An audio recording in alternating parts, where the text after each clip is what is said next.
আমি এতটুকু বলতে পারি, ভিডিওটা দেখার পরে আপনি সাধারণত যেভাবে দুরূদ শরীফ পড়তেন, এরপর থেকে আপনি এভাবে দুরূদ শরীফ পড়বেন না।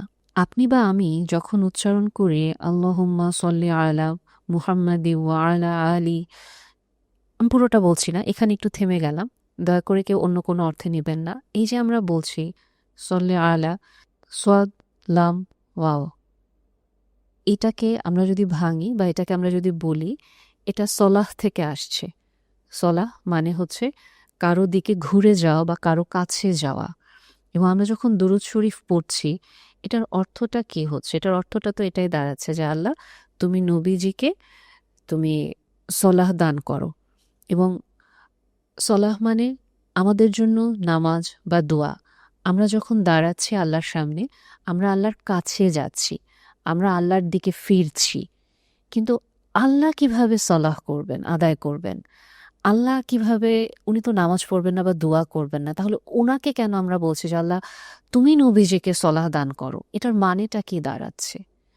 এবং আল্লাহর কাছে সলাহ বলতে যেটা আমরা আসলে আল্লাহর কাছে দোয়া করছি বা চাইছি যে আল্লাহ, তুমি তোমার বেস্ট ক্রিয়েশনদের মাঝে, মানে তোমার যারা সবচেয়ে ভালো সৃষ্টি, ফেরেশতা এবং বেহেশতে যারা অলরেডি আছেন, ওনাদের কাছে তুমি নবীজির নাম উচ্চারণ করো বা মেনশন করো।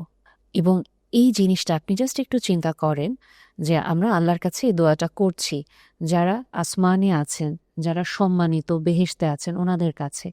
এবং আমরা তো এটাও জানি, নবীজি আমাদেরকে এটা বলেছেন যে কেউ যদি একবার নবীজির উপরে সালাওয়াত প্রেরণ করেন, আল্লাহ আমাদের উপরে 10 বার সালাওয়াত প্রেরণ করবেন।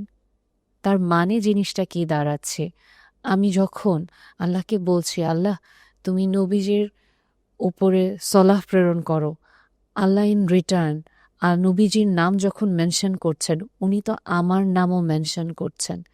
আপনি একটা জিনিস চিন্তা করে দেখেন, অনেক সময় আমরা পাপের ভারে বা বোঝায় আমাদের অসম্ভব খারাপ লাগে, মনে হয় যে পৃথিবীতে, মানে আমি পুরোপুরি খুব ইনভিজিবল ফিল করছি, কেউ আমাকে বুঝতে পারে না, কেউ আমাকে আসলে ভালোবাসছে না, আমি হয়তো কাইন্ড অফ খুব লেফট আউট ফিল করছি, আমি খুব একা ফিল করছি। এবং ওই সময় আপনি যখন দুরূদ পড়ছেন, অদ্ভুতভাবে আপনার নাম সে সম্মানিত সৃষ্টি যারা, তাদের সামনে উচ্চারণ করা হচ্ছে, ফেরেশতাদের সামনে উচ্চারণ করা হচ্ছে, আসমানের যারা আছেন ওনাদের কাছে আল্লাহ আপনার নাম উচ্চারণ করছেন। কে করছেন? আল্লাহ করছেন।